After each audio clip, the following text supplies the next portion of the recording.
Hello, नमस्कार किसान साथियों। मेरा नाम दलबीर है और मेरे इस यूट्यूब चैनल में आपका स्वागत है। मेरे इस यूट्यूब चैनल का नाम इंडियन टेक्निकल फार्मिंग है और आज मैं आपके लिए एक खेती से जुड़ी नई वीडियो लेकर आया हूं। इस वीडियो में आज मैं आपको बताता हूं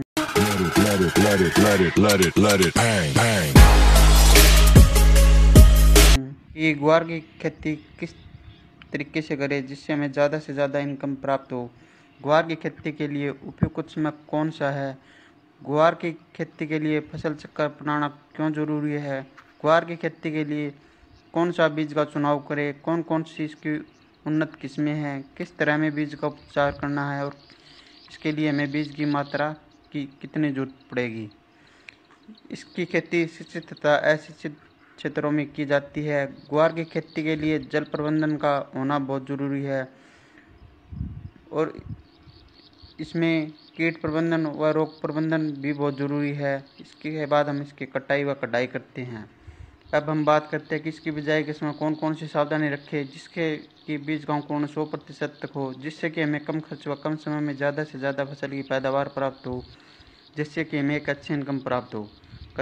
इस वीडियो को अंत तक जरूर देखें ताकि आपको खेती से जुड़ी सभी जानकारी प्राप्त हो। अगर आप चैनल पर नए हो तो इस वीडियो को लाइक, शेयर और चैनल को सब्सक्राइब जरूर करें ताकि अन्य किसानों को जानकारी प्राप्त हो अगर आप और आने वाली वीडियो की नोटिफिकेशन आपको मिलती रहे। चलिए वीडियो को स्टार्ट करते हैं। शुष्क व अर्धशुष्क इलाकों में होती है। यह गर्म मौसम की फसल है जिसे बाजरे के साथ मिलाकर बोया जा सकता है। इसे हरी सब्जी के रूप में भी इस्तेमाल किया जाता है। कुछ जगहों पर इसे हरे चारे के रूप में भी प्रयोग करते हैं। इसका अच्छा दाम भी मिलता है। इससे किसान सालाना लाखों रुपए की कमाई कर सकते हैं। इसकी खेती मुख्य तौर पर राजस्थान, हरियाणा, उत्तर प्रदेश, एमपी व महाराष्ट्र के कुछ हिस्सों में की जाती है। महाराष्ट्र में लगभग 9 हेक्टेयर क्षेत्र में इसकी खेती की जा रही है। कृषि विभाग के अधिकारियों ने बताया कि पशुओं को ग्वार खिलाने से उनमें ताकत आती है। दुधारू पशुओं की दूध देने की क्षमता में वृद्धि होती है। ग्वार से गोंद का निर्माण भी किया जाता है। ग्वार गम का उपयोग अनेक उत्पादों में होता है। ग्वार फली से स्वादिष्ट सब्जी बनाई जाती है। इसका इस्तेमाल दाल तथा सूप बनाने में भी किया जाता है। ग्रामीण क्षेत्रों में यह एक काफ़ी लोकप्रिय फसल है। हेलो, नमस्कार। मेरे इस यूट्यूब चैनल में आपका स्वागत है। मेरे इस यूट्यूब चैनल का नाम इंडियन टेक्निकल फार्मिंग है। आज मैं आपको शक्तिवर्धक X6 की वैरायटी के बारे में कुछ विशेषताएं बताता हूं। ये शक्तिवर्धक की X6 वैरायटी ये रफ एंड टफ वैरायटी है। ये कम पानी और ज़्यादा पानी वैरायटी की फसल है। यह कम पानी और ज़्यादा पानी में दोनों में अच्छी पैदावार देती है। इसके एक पैकेट की कीमत 400 रुपये के आसपास होती है। इसकी पैदावार सबसे अच्छी होती है। यह ग्वार बिल्कुल वाइट होता है। इसकी बुआई हरियाणा व राजस्थान में सबसे ज़्यादा की जाती है। एक एकड़ के लिए 3 से 4 किलो बीज पर्याप्त रहता है। इसकी बिजाई मध्यम व हल्की मिट्टी में की जाती है। इस वैरायटी में किसी भी प्रकार की कोई बीमारी नहीं आती है। यह वैरायटी बहुत पुरानी वैरायटी है। इसकी पैदावार भी अच्छी होती है। अगर आपको ये वीडियो पसंद आए इस वीडियो को लाइक, शेयर, कमेंट व इंडियन टेक्निकल फार्मिंग को सब्सक्राइब करें। धन्यवाद। का चुनाव: नंबर 3 मिट्टी की जांच, नंबर 4 पानी की जांच, नंबर 5 ग्वार की खेती के लिए भूमि, नंबर 6 ग्वार की खेती के लिए जलवायु, नंबर 7 खेत की तैयारी, नंबर 8 फसल पद्धति या फसल चक्कर, नंबर 9 बीज का चुनाव, बीज की उन्नत किस्में, बीज का उपचार, बीज की मात्रा, नंबर 10 बिजाई या फसल की बुआई, नंबर 11 फसल की बुआई तथा अशिक्षित क्षेत्रों में, नंबर 12 खरपतवार की रोकथाम, नंबर 13 30 दिन के बाद निराई या गुड़ाई, नंबर 14 30 दिन बाद सिंचाई, नंबर 15 जल का प्रबंधन, नंबर 16 कीट व रोग का प्रबंधन, नंबर 16 इंसेक्टिसाइड व टॉनिक का स्प्रे, नंबर 17 कटाई, फिर कटाई, फिर भंडारण। ये मुख्य सावधानियां हैं जो हमें ग्वार की फसल में रखनी चाहिए। ग्वार की खेती के लिए उपयुक्त समय: ग्वार की खेती खरीफ और गर्मी के मौसम में की जाती है। कालीन फसल की बुआई के लिए मई महीने का प्रथम पखवाड़ा उपयुक्त समय है। यह आप नहरी पानी से भी कर सकते हैं। देरी से बुआई करने पर पैदावार पर प्रतिकूल प्रभाव पड़ता है। वर्षा ऋतु की फसल की बुआई के लिए जून व जुलाई उपयुक्त समय है। वर्षाधारित क्षेत्रों में जुलाई माह में वर्षा आगमन के समय ही ग्वार की बुआई कर देनी चाहिए। बाजार में बाजरा की बहुत सी वैरायटियाँ उपलब्ध होती है। मई महीने में हम अगेती वैरायटी व जून जुलाई में हम 75 वैरायटी या फिर हम समय के अनुसार ही वैरायटी का चुनाव करते हैं। खेत का चुनाव, इसके बाद हम बाजरा की बिजाई के लिए हम खेत का चुनाव करते हैं। अगर पहले उस खेत में सरसों की बिजाई की थी तो सरसों के फन्नों को रोटावेटर की सहायता से 1-2 बार अच्छी तरह से जुताई कर दे ताकि सरसों के फन्नों खेत में अच्छी तरह से मिट्टी में मिल जाए।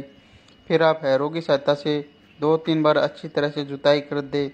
फिर आप लेवलर की सहायता से खेत को समतल कर दे। अगर खेत पिरानी है तो आप रोटावेटर की सहायता से 2-3 बार जुताई कर दे। फिर आप हैरों की सहायता से उसकी 1-2 बार अच्छी तरह से जुताई कर दे या फिर आप कल्टीवेटर की सहायता से एक गहरी जुताई कर दे। अगर खेत नहरी है तो उस खेत को लेवलर की सहायता से समतल कर दे ताकि खेत की सिंचाई अच्छी तरीके से हो जाए।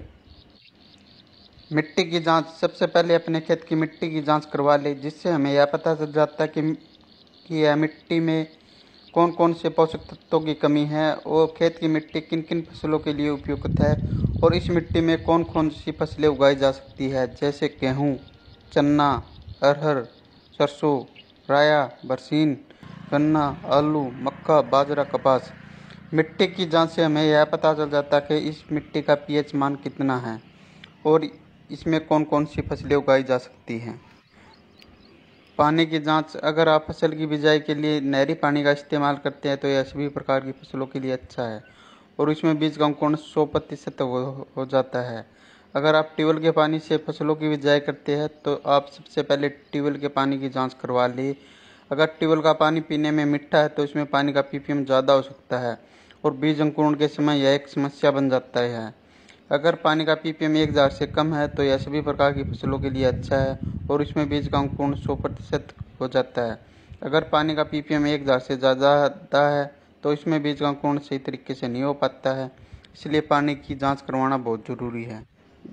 ग्वार की फसल में हमें ट्यूबवेल के पानी का इस्तेमाल नहीं करना चाहिए क्योंकि इससे ग्वार की फसल अच्छी नहीं होती है।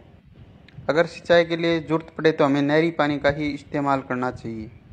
खेत की तैयारी व गोबर की खाद, अगर आप खेत में गोबर की खाद का इस्तेमाल करते हैं तो 8 से 10 टोली 1 एकड़ के लिए पर्याप्त रहती है।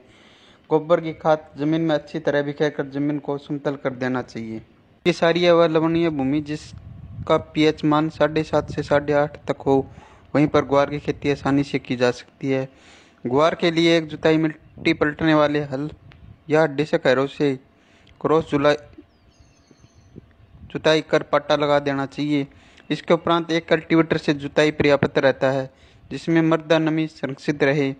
जुलाई जून के द्वितीय पखवाड़े में ही करनी चाहिए।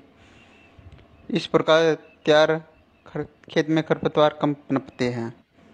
ग्वार फसल के लिए जलवायु, ग्वार एक सूखा सहन करने वाली व गर्म जलवायु की फसल है।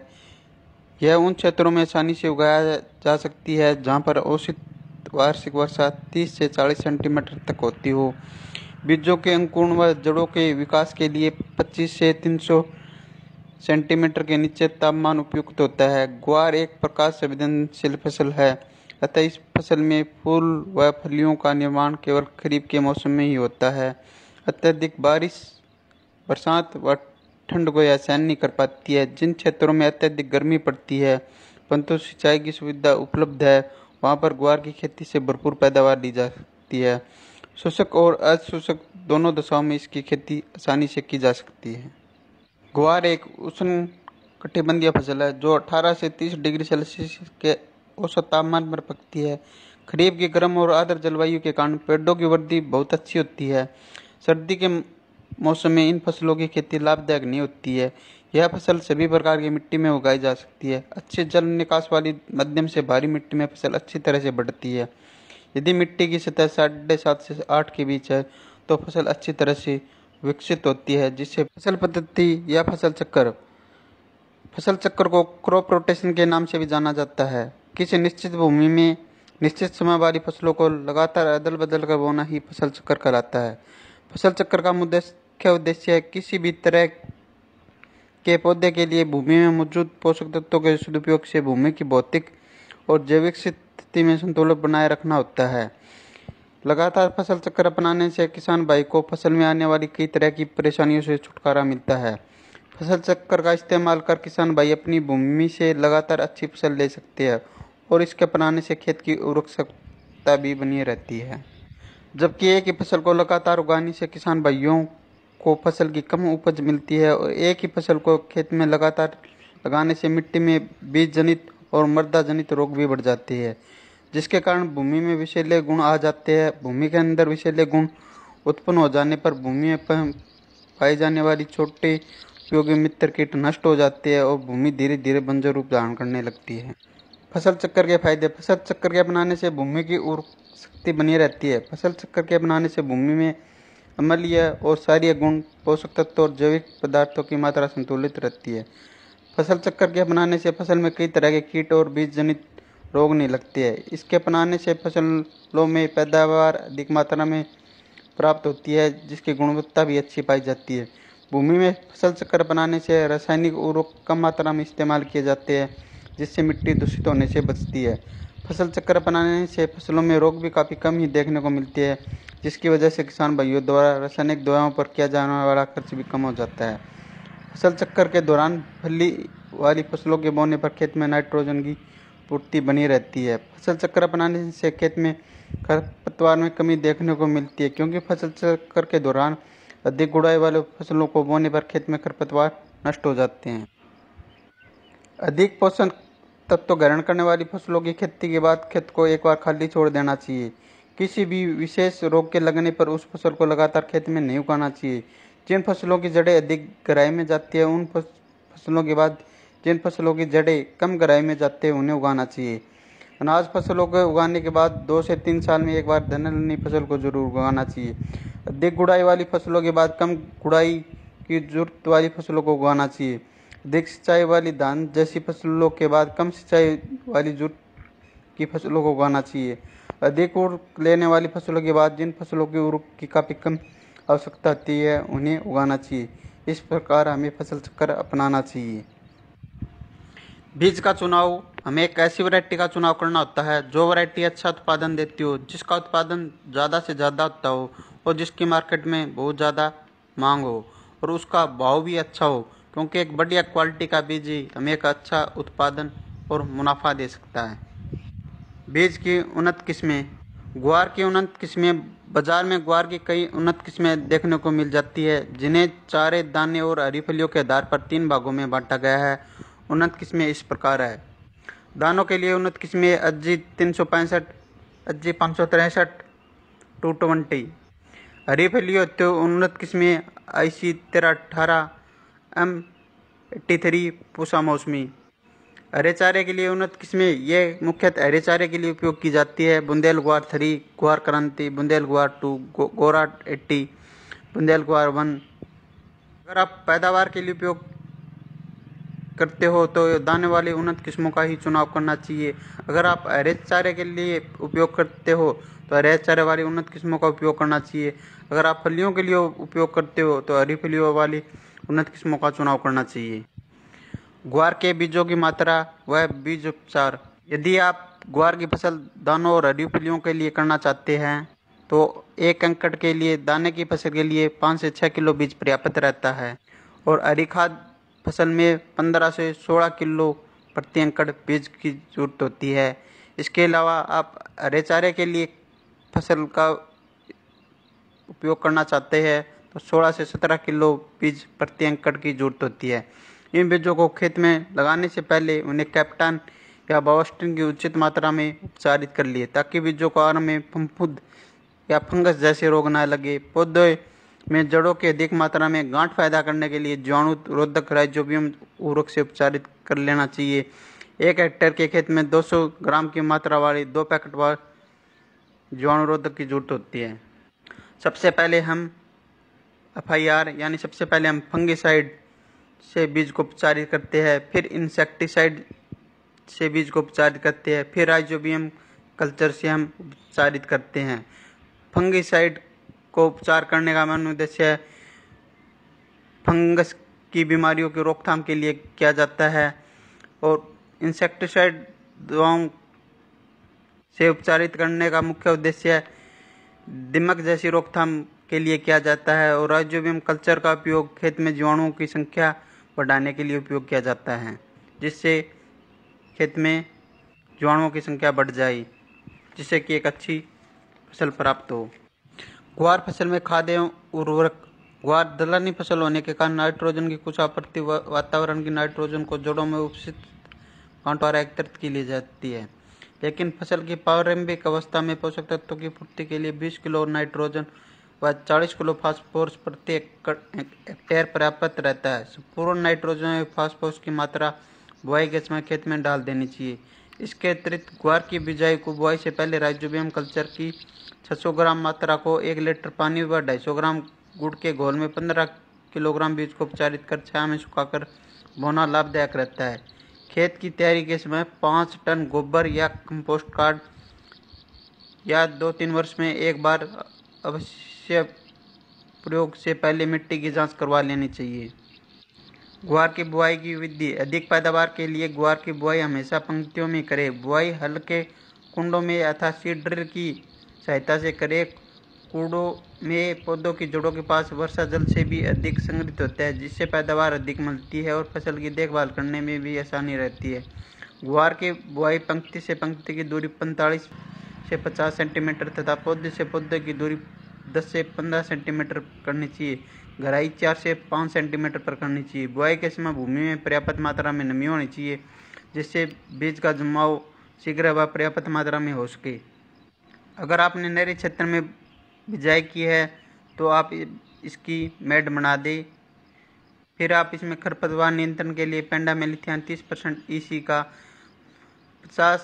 500 मिलीमीटर को 250 लीटर पानी में मिलाकर इसका छिड़काव कर दे, जिससे कि खेत में खरपतवार नहीं उगे। खरपतवार नियंत्रण। ग्वार की फसलों को खरपतवारों से पूर्णतः मुक्त रखना चाहिए। सामान्यतः फसल बुआई के 15 से 20 दिन बाद कई तरह के खरपतवार निकल जाते हैं, जिसमें जंगली जूट, जंगली चरी व दूब घास प्रमुख है। ग्वार की फसल में समय समय पर निराई गुड़ाई करके खरपतवारों को निकालता रहना चाहिए। इससे पौधे की जड़ों का विकास भी अच्छा होता है और जड़ों में वायु संचार भी बढ़ता है। दाने वाली फसल में बैसालीन 1 किलो प्रति हेक्टेयर की दर से खेत में बुआई से पूर्व मृदा की बिजाई के 30 दिन बाद खेत में खरपतवार उग जाते हैं। जिस खरपतवार उगने के बाद हमें उसकी निराई या गुड़ाई हाथ से ही कर देनी चाहिए।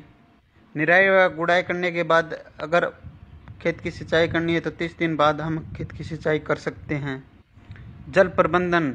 अगर खेत में पानी का भराव ज़्यादा हो सकता है तो हमें उसका जल निकासी का प्रबंध करना चाहिए, क्योंकि ग्वार की फसलों में ज़्यादा पानी की जरूरत नहीं होती है।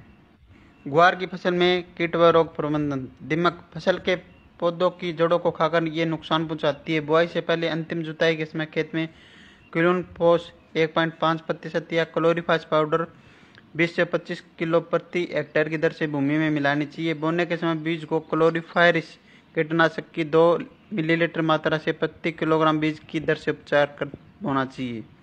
नंबर 2, कातरा। इस कीट की लट प्रारंभिक अवस्था में फसल के पौधों को खाकर नुकसान पहुंचाती है। इसके नियंत्रण के लिए खेत के आसपास सफाई रहनी चाहिए तथा खेत में प्रकोप होने पर मिथाइल पैराथियोन या क्विनोलोल फास 1.5% चूर्ण की 20 से 25 किलोग्राम मात्रा प्रति हेक्टेयर की दर से बुरकनी चाहिए। मोइला। यह कीट पौधे के कोमल भागों का रस चूसकर फसलों को हानि पहुंचाते हैं। इसके नियंत्रण हेतु मोनोक्रोटोफास आधा लीटर मात्रा को 500 लीटर पानी के घोल में मिलाकर छिड़काव कर देना चाहिए। सफ़ेद मक्खी एवं हरा तिल्ला। इन कीटों के नियंत्रण के लिए ट्राइजोफोस या मेलाथियान की 1 लीटर मात्रा को पानी में घोल बनाकर प्रति हेक्टेयर की दर से छिड़काव करना चाहिए। Bacterial blight. यह ग्वार की बहुत हानिकारक बीमारी है।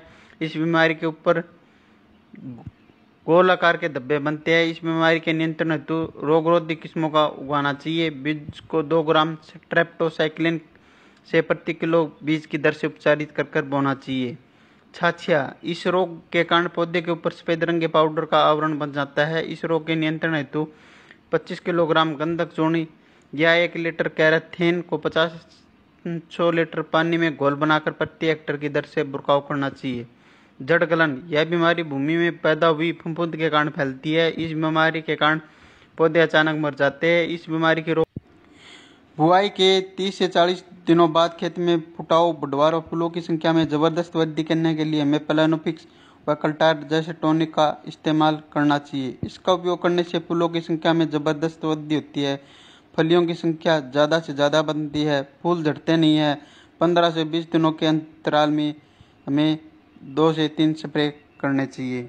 चिप्पा व हरा तिल्ला की रोकथाम के लिए हम मोनोक्रोटोफास या इमिडाक्लोप्रिड या टाटा का आसाटाप जैसी दवाइयों का छिड़काव करना चाहिए। अन्य कीट व रोग की रोकथाम के लिए आप अपने नज़दीकी डॉक्टर से भी संपर्क कर सकते हैं। इसके बाद जैसे ही फसल की कटाई शुरू हो, उसके बाद हमें फसल की कटाई कर लेनी चाहिए। इसके बाद हम इसकी धूप में सुखा लेना चाहिए। इसके बाद हमें इसकी कटाई कर लेनी चाहिए। कटाई करने के बाद हमें इस फसल का भंडारण कर देना चाहिए। अगर आपको ये मेरी वीडियो पसंद आए तो इस वीडियो को ज़्यादा से ज़्यादा लाइक, शेयर व इंडियन टेक्निकल फार्मिंग को सब्सक्राइब करें। धन्यवाद।